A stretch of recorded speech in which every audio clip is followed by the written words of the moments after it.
ओम शांति। 28/5/2020 की मुरली है। बाबा ने कहा, मीठे बच्चे, देही अभिमानी बन बाप को याद करो तो याद का बल जमा होगा। याद के बल से तुम सारे विश्व का राज्य ले सकते हो। प्रश्न है, कौन सी बात तुम बच्चों के ख्याल ख्वाब में भी नहीं थी जो प्रैक्टिकल हुई है? उत्तर है,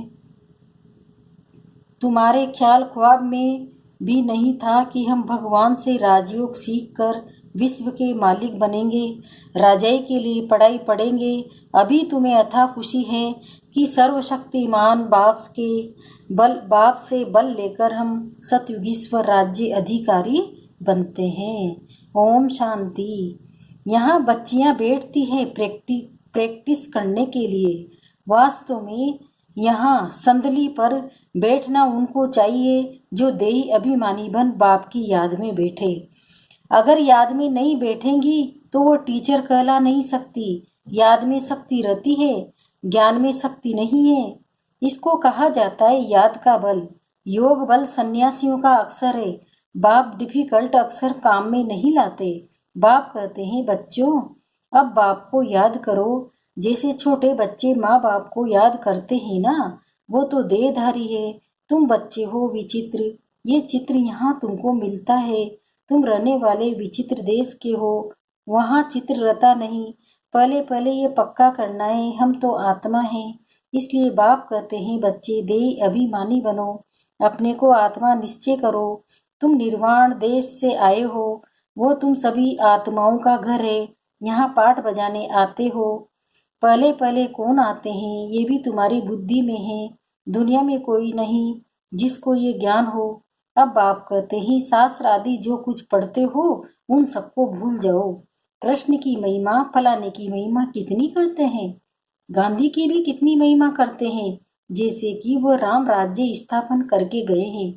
परंतु शिव भगवान वाच, आदि सनातन राजा रानी के राज्य का जो कायदा था, बाप ने राजयोग सिखाकर राजा रानी बनाया। उस ईश्वरीय रस्म रिवाज को भी तोड़ डाला। बोला, राजाई नहीं चाहिए, हमको प्रजा का प्रजा पर राज्य चाहिए। अब उसकी क्या हालत हुई। दुख ही दुख, लड़ते झगड़ते रहते हैं। अनेक मतें हो गई है।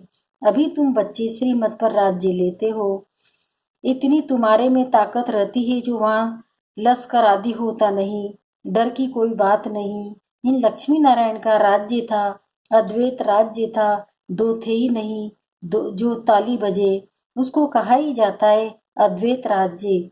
तुम बच्चों को बाप देवता बनाते हैं, फिर द्वैत से दैत्य बन जाते हैं रावण द्वारा। अभी तुम बच्चे जानते हो, हम भारतवासी सारे विश्व के मालिक थे। तुमको विश्व का राज्य सिर्फ याद बल से मिला था, अब फिर मिल रहा है। कल्प कल्प मिलता है सिर्फ याद के बल से। पढ़ाई में भी बल है, जैसे बैरिस्टर बनते हैं तो बल है ना, वह है पाई पैसे का बल। तुम योग बल से विश्व पर राज्य करते हो। सर्वशक्तिमान बाप से बल मिलता है। तुम कहते हो, बाबा हम कल्प कल्प आपसे सत्युग का स्वराज्य लेते हैं, फिर गवाते हैं, फिर लेते हैं। तुमको पूरा ज्ञान मिला है। अभी हम श्रीमत पर श्रेष्ठ विश्व का राज्य लेते हैं। विश्व भी श्रेष्ठ बन जाता है। ये रचता और रचना का ज्ञान तुमको अभी है। इन लक्ष्मी नारायण को भी ज्ञान नहीं होगा कि हमने राजाई कैसे ली। यहाँ तुम पढ़ते हो, फिर जाकर राजाई करते हो। कोई अच्छे धनवान के घर में जन्म लेते हैं तो कहा जाता है ना, इसके आगे जन्म में अच्छा कर्म किया है, दान पुण्य किया है, जैसा कर्म ऐसा जन्म मिलता है। अभी तो यह है रावण राज्य। यहाँ जो भी कर्म करते हैं वो विकर्म होता है। सीधी सीढ़ी उतरनी है। सबसे बड़े ऊंच से ऊंच देवी देवता धर्म वालों को भी सीढ़ी उतरनी है। सतो रजो तमो में आना है। हर एक चीज नई से फिर पुरानी होती है। तो अभी तुम बच्चों को अथाह खुशी होनी चाहिए। तुम्हारे ख्याल ख्वाब संकल्प स्वप्न में भी नहीं था कि हम विश्व के मालिक बनते हैं। भारतवासी जानते हैं कि लक्ष्मी नारायण का सारे विश्व पर राज्य था। पूज्य थे सो फिर पुजारी बने। गाया भी जाता है, आप ही पूज्य आप ही पुजारी। अब तुम्हारी बुद्धि में ये होना चाहिए, ये नाटक तो बड़ा वंडरफुल है। कैसे हम 84 जन्म लेते हैं, उनको कोई नहीं जानते। शास्त्रों में 84 लाख जन्म लगा देते हैं। बाप कहते हैं ये सब भक्ति मार्ग के गपोड़े हैं। रावण राज्य है ना, राम राज्य और रावण राज्य कैसे होता है, ये तुम बच्चों के सिवाय और कोई की बुद्धि में नहीं है। रावण को हर वर्ष जलाते हैं तो दुश्मन है ना। 5 विकार मनुष्य के दुश्मन है। रावण है कौन, क्यों जलाते हैं, कोई भी नहीं जानते। जो अपने को संगम युगी समझते हैं उनकी स्मृति में रहता है कि अभी हम पुरुषोत्तम बन रहे हैं। भगवान हमको राजयोग सिखाकर नर से नारायण, भ्रष्टाचारी से श्रेष्ठाचारी बनाते हैं। तुम बच्चे जानते हो हमको ऊंच से ऊंच निराकार भगवान पढ़ाते हैं। कितनी अथा खुशी होनी चाहिए। स्कूल में स्टूडेंट की बुद्धि में रहता है ना, हम स्टूडेंट है, वह तो कॉमन टीचर पढ़ाने वाला। यहाँ तो तुमको भगवान पढ़ाते हैं। जब पढ़ाई से इतना ऊंच पद मिलता है तो कितना अच्छा पढ़ना चाहिए। है बहुत इजी, सिर्फ सवेरे आधा पौना घंटा पढ़ना है। सारा दिन धंधे आदि में याद भूल जाती है, इसलिए यहाँ सवेरे आकर याद में बैठते हैं। कहा जाता है बाबा को बहुत प्रेम से याद करो। बाबा आप हमको पढ़ाने आए हैं। अभी हमको पता पड़ा है कि आप 5000 वर्ष बाद आकर पढ़ाते हैं। बाबा के पास बच्चे आते हैं तो बाबा पूछते हैं आगे कब मिले हो। ऐसा प्रश्न कोई भी साधु सन्यासी आदि कभी पूछ न सके। वहाँ तो सत्संग में जो चाहे जाकर बैठते हैं। बहुतों को देखकर सब अंदर घुस जाते हैं। तुम भी अभी समझते हो, हम गीता रामायण आदि कितना खुशी से जाकर सुनते थे। समझते तो कुछ नहीं थे। वो सब भक्ति की ही खुशी है। बहुत खुशी में नाचते रहते हैं परंतु फिर नीचे उतरते आते हैं। किस्म किस्म के हठ योग आदि करते हैं। तंदुरुस्ती के लिए ही सब करते हैं। तो बाप समझाते हैं ये सबे भक्ति मार्ग की रस्म रिवाज। रचता और रचना को कोई भी नहीं जानते तो बाकी रहा ही क्या। रचता रचना को जानने से तुम क्या बनते हो और न जानने से तुम क्या बन पड़ते हो। तुम जानने से साल्वेंट बनते हो, न जानने से वही भारतवासी इंसॉल्वेंट बन पड़े हैं। गपोड़े मारते रहते हैं। क्या क्या दुनिया में होता रहता है। कितने पैसे सोना आदि लूटते हैं। अब तुम बच्चे जानते हो, वहाँ तो हम सोने के महल बनाएंगे। बैरिस्टर आदि पढ़ते हैं तो अंदर में रहता है ना, हम ये इम्तिहान पास कर फिर ये करेंगे, घर बनाएंगे। तुमको क्यों नहीं बुद्धि में आता है, हम स्वर्ग का प्रिंस प्रिंसेस बनने के लिए पढ़ रहे हैं। खुशी कितनी रहनी चाहिए, परंतु बाहर जाने से ही खुशी गुम हो जाती है। छोटी छोटी बच्चियां इस ज्ञान में लग जाती है। संबंधी कुछ भी समझते नहीं, कह देते जादू है। कहते हैं हम पढ़ने नहीं देंगे। इस हालत में जब तक सगीर है तो माँ बाप का कहना मानना पड़े। हम ले नहीं सकते। बहुत खिटपिट हो पड़ती है। शुरू में कितनी खिटपिट हुई। बच्ची कहे हम 18 वर्ष की है, बाप कहे नहीं 16 वर्ष की है। सगीर है, झगड़ा कर पकड़ ले जाते थे। सगीर माना ही बाप के हुक्म में चलना। बालिंग है, फिर जो चाहे सो करे। कायदे भी है ना। बाबा कहते हैं तुम जब बाप के पास आते हो तो कायदा है अपने लौकिक माँ बाप से सर्टिफिकेट लेकर आओ, मतलब चिट्ठी लेकर आओ। फिर मैनर्स भी देखने होते हैं। मैनर्स ठीक नहीं है तो वापस जाना पड़ेगा। खेल में भी ऐसे होता है, ठीक नहीं खेलते तो उनको कहेंगे बाहर जाओ, इज्जत गंवाते हो। अभी तुम बच्चे जानते हो हम युद्ध के मैदान में हैं। कल्प कल्प बाप आकर हमको माया पर जीत पहनाते हैं। मूल बात ही है पावन बनने की। पतित बने हैं विकार से। बाप कहते हैं काम महाशत्रु है। ये आदि मध्य अंत दुख देने वाला है। जो ब्राह्मण बनेंगे वही फिर देवी देवता धर्म में आएंगे। ब्राह्मणों में भी नंबरवार होते हैं। समा पर परवाने आते हैं। कोई तो जल मरते हैं, कोई फेरी पहन कर चले जाते हैं। यहाँ भी आए हैं। कोई तो एकदम फिदा होते हैं, कोई सुनकर फिर चले जाते हैं। आगे तो ब्लड से भी लिख कर देते थे बाबा हम आपके हैं, फिर भी माया हरा लेती है। इतनी माया की युद्ध चलती है, इनको ही युद्ध स्थल कहा जाता है। यह भी तुम समझते हो। परम पिता परमात्मा ब्रह्मा द्वारा सभी वेद शास्त्रों का सार समझाते हैं। चित्र तो ढेर बना दिए हैं। नारद का भी मिसाल इस समय का है। सब कहते हैं हम लक्ष्मी अथवा नारायण बनेंगे। बाप कहते हैं अपने अंदर में देखो, हम लायक हैं, हमारे में कोई विकार तो नहीं है। नारद भक्त तो सब है ना। ये एक मिसाल लिखा है। भक्ति मार्ग वाले कहते हैं हम श्री लक्ष्मी को वर सकते हैं। बाप कहते हैं ही नहीं, कि नहीं, जब ज्ञान सुने तब सदगति को पा सके।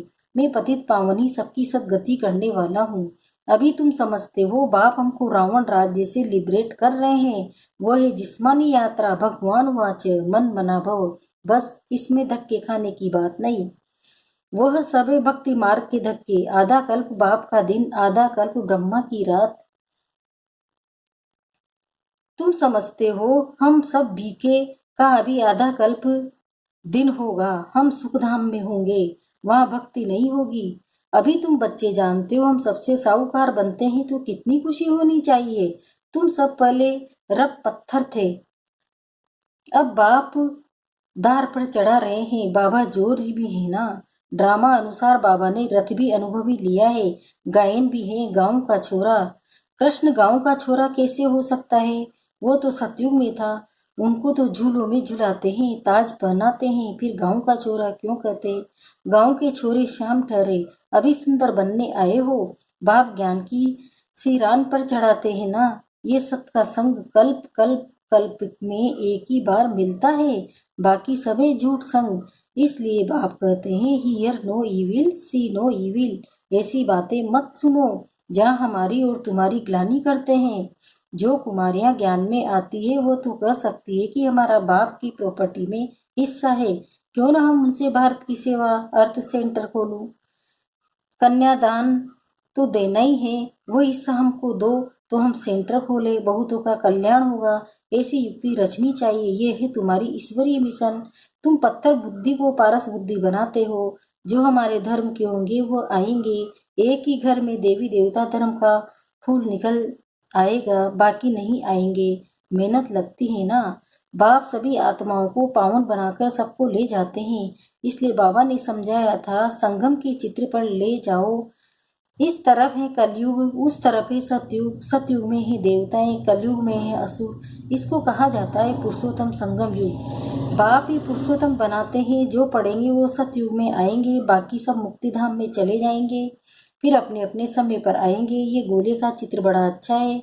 बच्चों को सर्विस का शौक होना चाहिए। हम ऐसी ऐसी सर्विस कर गरीबों का उद्धार कर उनको स्वर्ग का मालिक बनाएंगे। अच्छा, मीठे मीठे सिकिल्दे बच्चों प्रति माता पिता बाप दादा का याद प्यार और गुड मॉर्निंग। रूहानी बाप की रूहानी बच्चों को नमस्ते। हम रूहानी बच्चों की भी रूहानी माता पिता बाप दादा को याद प्यार गुड मॉर्निंग, नमस्ते नमस्ते नमस्ते। शुक्रिया बाबा, शुक्रिया आपका पद्मा पदम, शुक्रिया। धारणा के लिए मुख्य सारे अपने आप को देखना है। हम श्री लक्ष्मी श्री नारायण समान बन सकते हैं। हमारे में कोई विकार तो नहीं है। फेरी लगाने वाले परवाने हैं या फिदा होने वाले? ऐसे मैनर्स तो नहीं जो बाप की आबरू गवाएं, इज्जत जाए। दूसरा है अथा खुशी में रहने के लिए सवेरे सवेरे प्रेम से बाप को याद करना है और पढ़ाई पढ़नी है। भगवान हमें पढ़ाकर पुरुषोत्तम बना रहे हैं। हम संगम युगी हैं, इस नशे में रहना है। वरदान, रूहानी शक्ति को हर कर्म में यूज करने वाले युक्ति युक्त जीवन मुक्त भव। अब इसका विस्तार बता रहे बाबा। इस ब्राह्मण जीवन की विशेषता है ही रूहानियत। रूहानियत की शक्ति से ही स्वयं को व सर्व को परिवर्तन कर सकते हो। इस शक्ति से अनेक प्रकार के जिस्मानी बंधनों से मुक्ति मिलती है, लेकिन युक्ति युक्त बन हर कर्म में लूज होने के बजाय रूहानी शक्ति को यूज करो। मनसा वाचा और कर्मणा तीनों में साथ साथ रूहानियत की शक्ति का अनुभव हो। जो तीनों में युक्ति युक्त है वही जीवन मुक्त है। मतलब हर मनसा वाचा कर्मणा में रूहानियत की शक्ति हो तो वही, जिनमें जो तीनों में युक्ति युक्त है वही जीवन मुक्त है। स्लोगन है सत्यता की विशेषता द्वारा खुशी और शक्ति की अनुभूति करते चलो। ओम शांति।